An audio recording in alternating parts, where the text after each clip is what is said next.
Şair yazır ki seni gözlemeyip gedəsi olsam, mənsiz bu dünyada ne eləyəcəksən?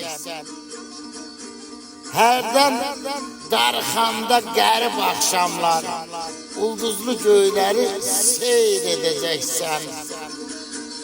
Onsuz da yolumuz göylərə sarı, bu fani dünyada qonağıq daha. Bir ulduz parlayır göylerde yalnız, o benim ruhumdur dolaşır tənha. Yanıma gelmeye tələsmə gülüm, ölümden sonradır əbədi dünya.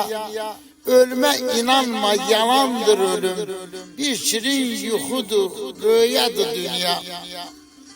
Çık saman yoluna, beyaz geceler, yatanda her akşam yuxuna gəlləm. Ulduzlu rüyada görüşə çıxaq, eşkimiz yolunda 100 dəfə ölləm.